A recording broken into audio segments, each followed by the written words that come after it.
Hello everyone, shalom. परमेश्वरको वचनलाई तपाईहरुको बीचमा ल्याएर फेरि हाजिर भएको छु। मलाई लाग्छ हामीलाई पर्खिनु भन्ने कुरामा एकदमै गाह्रो पर्ने कुरा हो। सबैभन्दा धेरैजनालाई वेट गर्नु भन्ने कुरा। अनि अस्तिको हामीले प्रवचन सुनिराखेको थियौं इमाउसको रोडमा, बाटोमा कसरी प्रभु येशू सँगको त्यो दुईजना चेलाहरूको जमाको भेट हुँदछ। अनि आज पनि म परमेश्वरको वचनलाई येशू ख्रीष्ट पृथ्वीमा रहँदै उहाँको अन्तिम भेटघाट र अन्तिम संगतिको पछि कसरी स्वर्ग आरोहण हुनुहुन्छ, उहाँको स्वर्गतर्फको यात्रालाई म यहाँनिर ल्याउन चाहन्छु। अनि विशेष गरी तपाईहरुलाई म यो कुरा भन्न चाहन्छु कि चेलाहरूलाई प्रभु येशूले त्यहाँनिर केही भन्नुभयो उहाँ जानुभन्दा अगाडि। अनि त्यो कुरालाई यहाँनिर म समेट्न चाहँदछु। अनि पहिलो कुरा वेट गर्ने कुरा थियो। अनि यहाँनिर त्यो वेट गर्ने कुरालाई म यहाँनिर ल्याउन चाहन्छु। अनि मैले अघि तपाईहरुलाई भनिहालेँ, वेट गर्नु भनेपछि गाह्रो पर्छ हामीलाई, अनि सजिलो हुँदैन। अनि वेट गर्ने कुरा अथवा प्रतीक्षा गर्ने कुरामा यहाँनिर परमेश्वरको वचनले हामीलाई चेलाहरूलाई गर्न भनेर आह्वान गरिएको हामी पाउँदछौँ। म तपाईहरुको लागि भनेर लुकाको सुसमाचार 24 अध्यायको अन्तिम खण्डलाई पढ्दैछु। म 50 देखि उसो 53सम्म यहाँ लेखिएको छ। त्यसपछि उहाँले तिनीहरूलाई बेथानियासम्म लैजानुभयो र आफ्नो हात उचालेर तिनीहरूलाई आशीर्वाद दिनुभयो। उहाँले तिनीहरूलाई आशीर्वाद दिनु हुँदै गर्दा उहाँ तिनीहरूबाट छुटिनुभयो र स्वर्गमा लगिनुभयो। तिनीहरूले उहाँको उपासना गरे र बडो आनन्द साथ यरुशलेम फर्के। अनि तिनीहरू परमेश्वरको प्रशंसा गर्दै मन्दिरमा निरन्तर रहन लागे। अनि अर्को खण्ड म पढ्दैछु सबैको लागि, प्रेरितको पुस्तकबाट दिन्छ। अनि कन्टिन्युसन यसैको निरन्तरतामा हो यो प्रेरितहरूका काममा 1 अध्यायको 5 पददेखि उसम्म तपाईहरु सबैको लागि भनेर पढ्दैछु। 5 पदमा यसो लेखिएको छ, म 4 देखि पढ्दैछु। तिनीहरूसँग भोजनमा बस्नु हुँदा उहाँले तिनीहरूलाई यस्तो आदेश दिनुभयो, तिमीहरू यरुशलेमबाट कतै नजाऊ, तर पिताले गर्नुभएको प्रतिज्ञाको प्रतीक्षा गर। यस बारे तिमीहरूले मबाट सुनिसकेका छौ, किनभने यूहन्नाले त पानीले बप्तिस्मा दिए, तर अबका थोरै दिनमा पवित्र आत्मामा तिमीहरूको बप्तिस्मा हुनेछ। यसकारण जब प्रेरितहरू भेला भए तब तिनीहरूले उहाँलाई सोधे, हे प्रभु, के तपाईले इजरायल राज्यको पुनर्स्थापना गरिदिनुहुनेछ? उहाँले तिनीहरूलाई भन्नुभयो, पिताले आफ्नो अधिकारद्वारा तोक्नुभएको बेला वा समय जान्ने तिमीहरूको काम होइन, तर पवित्र आत्मा तिमीहरूमा आउनु भएपछि तिमीहरूले शक्ति पाउनेछौ र तिमीहरू यरुशलेममा, सारा यहुदियामा र समारियामा र पृथ्वीको अन्तिम छेउसम्म मेरा साक्षी हुनेछौ। उहाँले यो कुरा भन्नुभएपछि तिनीहरूले हेर्दा हेर्दै उहाँ उँभो उचालिनुभयो र बादलमा उहाँ तिनीहरूका दृष्टिबाट लोप हुनुभयो। जब तिनीहरूले उहाँ जाँदै गर्नुभएको एकटक आकाशतिर हेरिरहेका थिए, तब अचानक यस सेतो पोसाक लगाएका 2 जना मानिस तिनीहरूको नजिक खडा भए। तिनीहरूले भने, गालिलका मानिस हो, तिमीहरू किन आकाशतिर हेर्दै उभिरहेका छौ? यही येशू जो तिमीहरूबाट स्वर्ग लगिनुभयो, अहिले जसरी तिमीहरूले उहाँलाई स्वर्गमा जानुभएको देख्यौ, त्यसरी नै उहाँ फेरि आउनुहुनेछ। 11 पद यसरी अन्त हुँदछ। मलाई लाग्छ कैयौँचोटि प्रभु येशूले बोल्नुभएको कुराहरू सबैलाई समेट्दाखेरि अन्तमा यहाँ आएर विशेष 2टा कुरा प्रभु येशूले आफ्नो चेलाहरूलाई गर्न लाउनुभयो। उहाँ स्वर्ग जान लाग्नुभन्दा अगाडि अनि उहाँको स्वर्गरोहण भन्दा अघिको 2टा कुरा उहाँले गर्नलाई चेलाहरूलाई बताउनु भयो। अनि लुकाले यो कुरालाई लुकाको सुसमाचार 24 अध्यायको अन्तमा गर्दछ। अनि त्यसको पछि त्यसको कन्टिन्युसनमा फेरि पनि निरन्तरता दिँदै उसले प्रेरितको 1 अध्यायमा उसले फेरि सुरु गर्दछ। किनभने लुका र प्रेरित 2 पुस्तकहरू डाक्टर लुकाले लेखेका हुन्। अनि यो चाहिँ थियोफिलस भन्ने एकजना व्यक्तिलाई लेखेका हुन्, जो हामी 1 अध्यायको 1 पदमा पाउँछौँ। अनि लुकाको सुसमाचारको 1 अध्यायमा पनि उनको नाउँ त्यहाँ बताइएको लुकाले लेखेका हामी पाउँदछौँ त्यहाँ। यसकारण यो थियोफिलस धेरै स्कलर्सहरूका, धेरै विद्वानहरूको भनाइ छ कि थियोफिलस भन्ने व्यक्ति कुनै पनि एउटा रोमन एउटा अफिसर हुनपर्छ अनि उनको अफिसको कामको कारणले उनको नाम उनले सबैको अगाडि उनको राम्रो एउटा आदरणीय नाम थियो उनको। अनि त्यसको पछि उनले के अरे इसाईहरूप्रति यो जो विश्वासमा राखेका चेलाहरू येशूलाई पछ्याउने क्रिस्चियन्सहरूको बारेमा उनले जुन प्रकारका कुराहरू सोच्दै थिए त्यस विषयमा डाक्टर लुकाले यो सम्पूर्ण रिसर्चलाई लिएर उनलाई लेख्दछन् कि इसाईहरू अथवा क्रिस्चियन्सहरू चाहिँ इनोसेन्ट छन्, यिनीहरू गलत होइनन्, यिनीहरू चाहिँ रोमी साम्राज्यको थ्रेट होइनन् भन्ने उनले यो कुरालाई जनाउँदै अनि उनीहरूको बारेमा एक पछि अर्को रिसर्चलाई उनले ल्याएर यहाँनिर लेखेका हामी पाउँदछौँ। अनि त्यसै सन्दर्भमा उनले यो कुरालाई सुसमाचार लुकाको अन्त अध्यायमा र 24 अध्यायको अन्ततिर 50 देखि उता अनि त्यसको पछि प्रेरितको 1 अध्यायमा ल्याएर यसलाई जोड्दछन्। त्यो भन्दछ कि येशू चाहिँ पृथ्वीमा रहेर उनीहरूसँग बसोबास गरेपछि उहाँको पुनरुत्थान भएपछिको 40 दिनसम्म येशू उनीहरूसँग हिँडुल गर्नुभयो, उनीहरूसँग बारम्बार भेट्नुभयो, उनी सङ्गति गर्नुभयो, भोजन गर्नुभयो भन्ने कुरा हामी पाउँदछौँ यहाँनिर। अनि त्यसको पछि स्वर्गरोहण हुनुभन्दा अगाडि येशू ख्रिस्टले चेलाहरूलाई एउटा जटिल आज्ञाहरू दिनुभयो। अनि त्यो चाहिँ पहिलो कुरा पर्ने चाहिँ पर्खिनु भन्ने कुरामा हो। अनि म दुईवटा कुरा ल्याउन चाहन्छु। पहिलो चाहिँ पर्खिनु हो अनि दोस्रो चाहिँ पवित्र आत्माको शक्ति पाउनेछौँ भन्ने कुरा हो। पहिलो कुरालाई हामी यहाँ गरौँ। प्रभु येशूले यहाँनिर 4 पदमा फेरि भन्नुहुन्छ कि तिमीहरूले अब केही दिनमा पिताले गर्नुभएको प्रतिज्ञा पाउनेछौ अनि त्यो चाहिँ त्यसको लागि चाहिँ तिमीहरूले प्रतीक्षा गर्नुपर्छ। वेट, त्यसलाई प्रतीक्षा गर्नुपर्छ। अनि कहीँ नजाऊ, यरुशलेममै बस्नु भन्ने कुरा गर्दछ कि राजाको राजधानीमा बस्नु भन्ने कुरा गर्दछ। अनि यरुशलेममा उनीहरूले बसेर प्रतीक्षा गरेर पिताको प्रतिज्ञालाई प्राप्त गर्ने कुरा थियो। पवित्र आत्माको त्यो भरपुरी पाउनु अथवा पवित्र आत्माको बप्तिस्मामा डुब्नु चाहिँ पिताको प्रतिज्ञाको कुरा यहाँनिर प्रभु येशू ख्रिस्टले बताउनुहुन्छ चेलाहरूलाई। अनि यो प्रतिज्ञालाई पिताको प्रतिज्ञालाई प्राप्त नगरिन्जेलसम्म चेलाहरूमा त्यो शक्ति अनि त्यो इम्पावरमेन्ट भन्ने कुरा उनीहरूले पाउँदैनन्। उनीहरू त्यहाँबाट बाहिर गएर उनीहरूले गर्नुपर्ने सुसमाचार कार्यहरू साक्षी दिने भन्ने कुराहरूमा पनि उनीहरू गर्न सक्दैनन् भन्ने कुरा प्रभु येशूलाई थाहा भएको कुरा हो। यसकारण उहाँले भन्नुहुन्छ पिताको प्रतिज्ञालाई तिमीहरूले प्राप्त गर्नलाई प्रतीक्षा गर्नु तिमीहरू भन्ने कुरा यहाँनिर गर्नुहुन्छ। अनि 5 पदमा भन्छ कि यूहन्नाले त पानीले बप्तिस्मा दिए तर अबको थोरै दिनमा पवित्र आत्मामा तिमीहरूको बप्तिस्मा हुनेछ। बप्तिस्मा हुनु भनेको धेरैचोटि हामी इमर्जिङ अथवा डुब्नु भन्ने कुराहरू बुझाउँछ। अनि यहाँनिर यो डुब्नु कुरालाई चाहिँ पवित्र आत्माको बप्तिस्मा जहाँ चाहिँ हामी पानीमा जसरी डुब्छौँ हामी पवित्र आत्मामा पनि डुब्छौँ भन्ने कुराहरू हामी यो पाउँदछौँ। अनि मलाई लाग्छ कैयौँचोटि तपाईँ र मेरो जीवनमा ख्रिस्ट यीशुले गर्नुभएको यो वचनलाई बुझ्दा हामीले प्रतीक्षा गर्नुपर्ने छ। पिताले गर्नुभएको प्रतिज्ञालाई प्राप्त गर्नलाई प्रतीक्षा गर्नुपर्ने हो।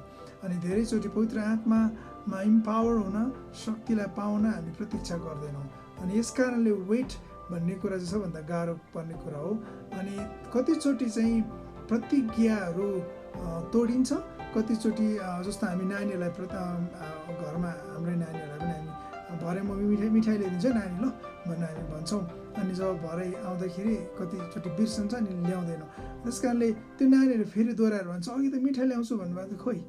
अनि त्यसले चाहिँ अब पितासँगको सम्बन्ध नानीको झुटो देखा परे जस्तो हुन्छ। तर यहाँ यस्तो होइन क्या, यहाँ चाहिँ प्रभु येशूले पिताले गर्नुभएको साँचो प्रतिज्ञाको कुरा गर्नुहुँदैछ। अनि त्यो प्रतिज्ञा चाहिँ पुरा हुने नै छ। अनि यो प्रतिज्ञा चाहिँ न्यू कभनेन्ट नयाँ करारसँग आउँदछ। प्रभु येशू ख्रिस्ट आफै नै नयाँ करारको पासोभरको त्यो निस्तारको थुवा भएर उहाँ बलि हुनुभयो। अनि नयाँ करारमा उहाँले हामीलाई ल्याउनु भयो। अनि उहाँको रगतद्वारा हामी नयाँ करारमा पिता कहाँ पुर्याइएपछि अब पवित्र आत्माबाट छाप लाग्ने कुरा आउँदछ हृदयमा। अनि पवित्र आत्माद्वारा कन्भिक्ट भएर त्यो मान्छे पिता कहाँ फर्किने कुरा आउँदछ हरेक व्यक्ति। त्यस कारणले पवित्र आत्मा को भरपुरी अथवा पवित्र आत्मामा बप्तिस्मा पाउनु र छाप पाउनु भन्ने कुरा चाहिँ पितासँगको प्रतीक्षामा प्राप्त गरिने कुरा हो। पिताले गरेको प्रतिज्ञालाई प्रतीक्षा गरेर प्राप्त गरिने कुरा। यहाँनिर प्रभु येशू ख्रीष्टले आफ्नो चेलालाई अन्तमा भन्नुहुन्छ। 6औं पदमा आएर त्यसको पछि चेलाले कुरा गर्छ, के तपाईँले त्यसो भने हाम्रो इजरायलको राज्यलाई फेरि पुनर्स्थापना गरिदिनु नि, रिस्टोर गर्नुहुन्छ त भन्ने कुराहरू प्रश्न गर्दछन् यो। अनि मलाई लाग्छ यो अन्तिम प्रश्न हो, उनीहरूले येशूसँगको फिजिकली भेटमा बोलेको र सोधेको अन्तिम प्रश्न। अनि यो प्रश्न त्यतिखेर मात्र होइन, अघिदेखि नै पनि प्रश्न गर्दै आएका प्रश्न हुन् यो। तर येशू प्रभुले यतिखेर उनलाई त्यो राज्य रेस्टोर गर्ने कुराको उत्तर दिनुहुन्न सठिक प्रकारले, किनभने उनीहरूको विचार प्रभु येशूलाई थाहा छ। यानि उनीहरूको विचार चाहिँ के हो भने त्यो पोलिटिकल टेरिटोरियल इजरायलको त्यो राज्यलाई चाहिँ के रिस्टोर पुनर्स्थापना गरिदिनुहुन्छ त भन्ने प्रश्न हो। तर प्रभु येशू को कुरा चाहिँ यहाँ त्यो समयको फिजिकल कुरा होइन, तर यो चाहिँ आउने इटर्नल र इटर्निटीमा कसरी परमेश्वरले आफै पिताले आफै यो कुरालाई गर्नु भइसकेको छ, द किङडम अफ गड भन्ने कुरालाई यहाँ ल्याउँदछ। 7 पदमा उहाँले तिनीहरूलाई भन्नुभयो, पिताले आफ्नो अधिकारद्वारा तोक्नु भएको बेला वा समय जान्ने तिमीहरूको काम होइन। द्याट मिन्स कहिले उहाँले रिस्टोर गर्नुहुन्छ यो किङडमलाई, कहिले यो किङडमको रिस्टोरेसन बनिन्छ र हुँदछ भन्ने कुराको विषयमा जान्ने तिमीहरूको अधिकारमा छैन। यो कुरा यो तिमीहरूले जान्ने समय तिमीहरूको काम होइन, यो समयको बारेमा जान्ने भन्ने कुरा प्रभु येशूले गर्नुहुन्छ। अनि कयौँ कुरा मिस्टेरियस कुरा, हिडन राखिएको कुरा परमेश्वरले उहाँको समयमा उहाँको इच्छामा उहाँले गर्नुहुन्छ भन्ने कुरा हामी यहाँ पाउँदछौँ। अनि यसकारण चेलाहरूको विचार जुन थियो त्यसको विपरीत प्रभु येशूले उनीहरूलाई उत्तर दिनुहुन्छ। अनि त्यसको पछि उहाँले 8 पदमा आएर भन्नुहुन्छ, तर पवित्र आत्मा तिमीहरूमा आउनु भएपछि तिमीहरूले शक्ति पाउनेछौ र तिमीहरू यरुशलेममा, सारा यहुदियामा, सामरियामा, पृथ्वीको अन्तिम छेउसम्म मेरा साक्षी हुनेछौ। पहिलो कुरा चाहिँ प्रभु येशूले चेलाहरूलाई भन्नुभएको चाहिँ प्रतीक्षा गर्नु हो। यरुशलेम भित्रै बसेर तिमीहरूले प्रतीक्षा गर्नुपर्छ। अनि यरुशलेममा बसेर जब तिमीहरूले प्रतीक्षा गर्छौ, पिताले गर्नुभएको प्रतिज्ञालाई प्राप्त गर्नलाई, त्यो प्रतिज्ञालाई प्राप्त गरेपछि अथवा पवित्र आत्मामा बप्तिस्मा भएपछि, तिमीहरू पवित्र आत्मामा डुबाउ भइसकेपछि तिमीहरूले शक्ति पाउँछौ। मलाई लाग्छ जब हामी एउटा खोला बगिराखेको खोलामा डुब्दाखेरि तपाईँलाई कस्तो लाग्छ? त्यो खोलाको शक्ति, त्यो खोलाको प्रवाहको तागतमा तपाईँले आफूलाई कन्ट्रोल गर्न चाहनुहुन्छ होइन, तपाईँले वशमा ल्याउन चाहनुहुन्छ तपाईँको शरीरलाई, तर गाह्रो पर्छ। किनभने त्यो खोलाको गति कता बग्दैछ, अनि खोलाको कुन चाहिँ फोर्समा त्यो नदीको फोर्समा बगेको बहावको त्यो पानीले तपाईँलाई कता लान्छ। अनि यदि त्यो फोर्सफुली आएको मुल्काहरू छन् भने, त्यहाँ तपाईँ गहिराइमा डुब्दै हुनुहुन्छ भने त्यसले तपाईँलाई बगाएर लान्छ, तपाईँलाई डुबाउँछ, त्यसले त्यो गहिराइमा लाने सम्भावना छ त्यसमा। अनि यस कारण मलाई लाग्छ पवित्र आत्माको शक्ति अथवा पवित्र आत्माको ब्याप्टिजम, उहाँमा बप्तिस्मा लिनु भनेको चाहिँ त्यो डुबाउमा डुब्नु हो। जब हामी डुब्छौँ कम्प्लिटली भरपुरीमा उहाँको भरपुरीमा पवित्र आत्माको बप्तिस्मामा हामी डुबाउमा पर्छौँ भने हाम्रो शक्तिले होइन, पवित्र आत्माको फोर्स र ताकत र शक्तिले हामीलाई डोर्याउँदछ। तर यो भन्दैमा यो पनि होइन कि हाम्रो आत्मा, हाम्रो इच्छा, हाम्रो जीवनको कयौँ कुरा चाहिँ वशमा छैन, हामी लापरवाही हुन्छौँ भन्ने पनि होइन।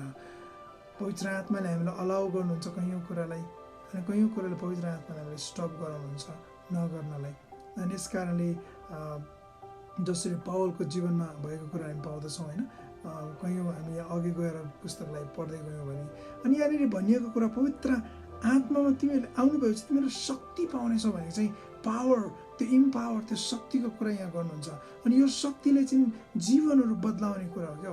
यो शक्ति चाहिँ त्यो तागत हो, त्यो सामर्थ्य हो जो पिताले प्रतिज्ञा गर्नुभएको त्रिएक परमेश्वर अथवा यहाँनिर हामी गड हेडमा हामी ट्रिनिटीलाई तेस्रो रूपमा परमेश्वर, पवित्र आत्मा परमेश्वरलाई पाउँदछौँ। पिताले गर्नुभएको प्रतिज्ञाको बारेमा प्रभु येशूले भन्नुभयो अनि उहाँ पृथ्वीमा रहन्जेलसम्म पनि पवित्र आत्माको शक्तिबाट उहाँले काम गर्नुभयो अनि उहाँको पुनरुत्थानमा पनि पवित्र आत्माको ठुलो हस्तक्षेप थियो उहाँको शक्तिमा उहाँ पौरी उठ्नुभयो अनि त्यसको पछि अब यहाँ पवित्र आत्माको शक्ति नपाइन्जेल तिमी बाहिर ननिस्क प्रतीक्षा गर्नुपर्छ अनि उहाँको शक्तिले मात्र तिमीहरूले साक्षी दिने काम गर्न सक्छौ भन्ने कुरा यहाँ गर्नुहुन्छ अनि पवित्र आत्माको शक्तिले मात्र हामीलाई साक्षीमा लाँदछ अनि यहाँनिर यो सम्पूर्ण यदि के अरे डाक्टर लुकाको सुसमाचार ख्रीष्ट येशूको बारेमा पवित्र आत्माको शक्तिद्वारा कसरी उहाँ पवित्र आत्माको तागत र शक्तिमा गर्भधारण भएर उहाँ पृथ्वीमा मानव रूप लिएर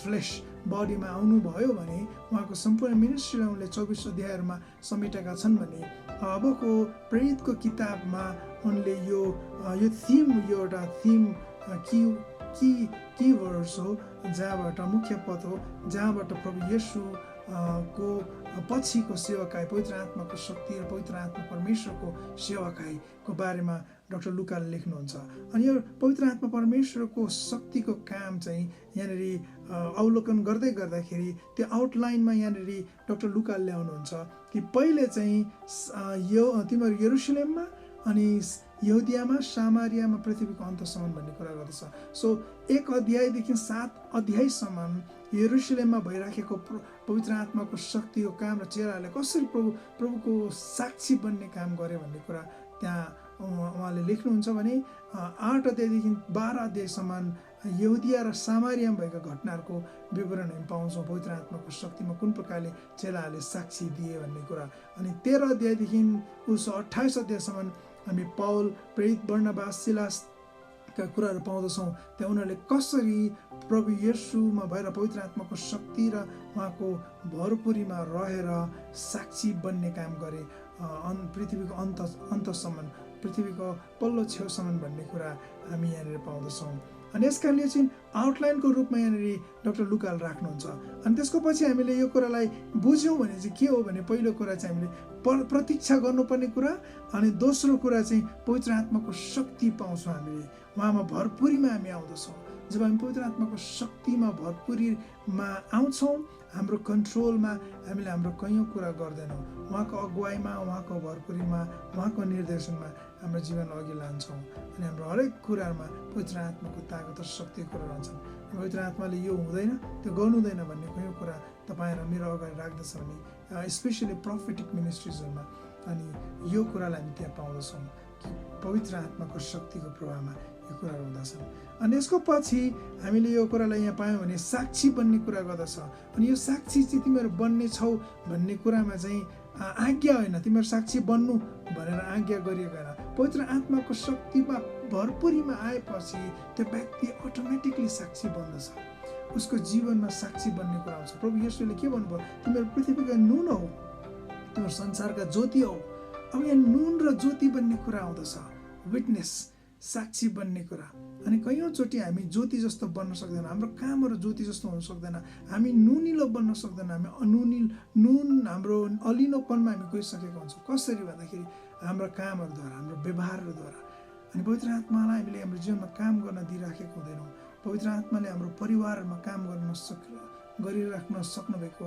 हुँदैन मण्डलीमा पवित्र आत्माको कामलाई हामीले रोकिराखेको हुन्छौँ अनि यो कैयौँ कुरा हाम्रो जीवनमा आउँदाखेरि मलाई लाग्छ पवित्र आत्माको शक्तिलाई हामीले त्यो प्रभावमा बग्न नदिँदाखेरि साक्षी बन्ने कुरामा हामी रोकावटमा आइराखेको हुन्छौँ अनि यस कारणले साक्षी चाहिँ पवित्र आत्माको शक्ति जब हामीमा आउँदछ हामी अटोमेटिकली साक्षी बन्ने हो हामी साक्षी बन्छौँ हाम्रो व्यवहारमा हाम्रो बोलीमा हाम्रो सोचाइमा हाम्रो लेखाइमा अनि हामी जब उठ्छौँ खडा हुन्छौँ कुनै कुराको लागि त्यतिखेर समाजको अगाडि मानिसहरूको अगाडि अरूहरूको अगाडि हामी साक्षी बन्दै जान्छौँ हाम्रो परिवार साक्षी मण्डली साक्षी बन्दछ हाम्रो समुदायको बिचमा अनि 9 देखि 11 पदसम्म हामीले यहाँ पढ्यौँ भने प्रभु येशू चाहिँ उनीहरूसँग बोल्दा बोल्दै उनीहरूले हेर्दै उहाँ चाली लगिनुभयो नि बादल माथि पुगेपछि उहाँ उनीहरूको दृष्टिहरूबाट लोप हुनुभयो भन्ने कुरा यहाँ गर्दछ बाइबलले अनि त्यसको पछि त्यहाँ 2 स्वर्गीय दूतहरूको रूपमा 2 जना व्यक्तिहरूसित पोषक लगाएर आएर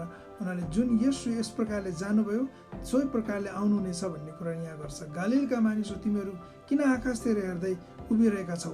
यही येशू जो तिमीहरूबाट स्वर्गमा लगिनुभयो, अहिले जसरी तिमीहरूले उहाँलाई स्वर्गमा जानुभएको देख्यौ त्यसरी नै उहाँ फेरि आउनुहुनेछ। अनि अर्को प्रतिज्ञा हो यो चाहिँ, Jesus will come again, Jesus will come again. अनि उहाँले यस्तै प्रकारले आउनुहुनेछ जुन प्रकारले उहाँ जानुभयो भन्ने कुरा गर्छन्। कुन प्रकारले? त्यो फ्लेसमा जानुभयो, त्यही फ्लेसमा त्यसरी आउनुहुन्छ ग्लोरियस वेमा भन्ने कुरा। जुन प्रकारले उहाँ उडेर जानुभयो, ओझेल हुनुभयो अगाडि, त्यही प्रकारले बादलमा आउनुहुन्छ भन्ने कुराहरू गरिएको हो। अनि उहाँ त्यो जैतुन डाँडाबाट जानुभयो, त्यो डाँडामा आउनुहुन्छ भन्ने कुरा हो। प्रतिज्ञाको कुरा हो यो प्रोफेटिक वर्ड हो एउटा। अनि त्यसको पछि हामी अरू कैयौँ कुराहरू यहाँनिर पाउँदछौँ। अनि यसलाई अझै हामी गहिराइमा गयौँ भने त्यहाँ धेरै कुराहरू हामी पाउन सक्छौँ। तर मैले तपाईँलाई भन्नुपर्दा कि आजको विशेष कुरा चाहिँ के हो भने, पवित्र आत्माको भरपुरी पाउन, बप्तिस्मा पाउनलाई चेलाहरूले प्रतीक्षा गर्नुपर्ने हुन्थ्यो।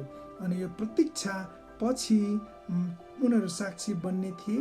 अनि उनीहरूका सेवाकाईका कैयौँ कुराहरू यहाँनिर हामी प्रभु येशूले अगाडि नै भन्नुभएको कुराहरू पाउँदछौँ। अनि यस कारणले चाहिँ पवित्र आत्माको लागि प्रतीक्षा गर्ने तपाईँ र मेरो पनि कार्य हो। अनि पवित्र आत्माको बप्तिस्मा लिने हामीलाई अनिवार्य छ। हामी पवित्र आत्माको भरपुरीमा आएर जब हामी त्यो बहाउमा, त्यो डुबाउमा हामी जान्छौँ, हाम्रो जीवनमा साक्षी बन्ने कुराहरू हामीले गर्न थाल्छौँ। हामीले त्यो कुरालाई हाम्रो जीवनमा ल्याउन थाल्छौँ अगाडि। यस कारणले प्रभु येशूले हामीलाई प्रतीक्षा गर्नु भन्नुभएको कुरालाई हामीले गर्न सक्नुपर्छ। पहिलो कुरा चाहिँ पवित्र आत्मा को बप्तिस्माको प्रतीक्षा, जो पिताले गर्नुभएको प्रतिज्ञाको कुरा हो। अनि दोस्रो कुरा चाहिँ ख्रीष्ट येशू फेरि आउनुहुन्छ सोही प्रकारले भन्ने कुरा हो। अनि हामी त्रिएक परमेश्वरको रूपलाई हेर्दछौँ यहाँनिर कि पिताले प्रतिज्ञा गर्नुभएको कुरालाई प्रभु येशूले दोहोऱ्याउनुहुन्छ। अनि पवित्र आत्माको बप्तिस्माको बारेमा भन्नुहुन्छ। अनि येशू ख्रीष्ट आफै स्वर्ग जानुभएको कुरा हामी पाउँछौँ। अनि जो उहाँ पिताको दाहिने हातमा गएर उहाँ बस्नुभएको कुरा हामी पाउँदछौँ बाइबलमा। यस कारणले हाम्रो जीवनमा पवित्र आत्माको छाप, पवित्र आत्माको बप्तिस्माको र भरपुरीमा हिँडेर उहाँको लागि साक्षी बन्ने एसाइनमेन्ट छ, हामीले गर्नुपर्ने कुरा हो। अनि यस कारणले म हामी सबैलाई, मण्डलीलाई यही कुराको हामी सबैलाई प्रार्थनामा सोही प्रकारले जाने र गहिराइमा जाने, पवित्र आत्माको भरपुरीमा भरिएर उहाँसँग हिँड्ने हामीलाई प्रभुले बनाउनु भन्नुभयो। तपाईँ सबैको लागि प्रार्थना यो शब्द पोख्न चाहन्छु। धन्यवाद सबैलाई। अनि प्रभुले आशिष दिउन् मण्डलीलाई। Thank you.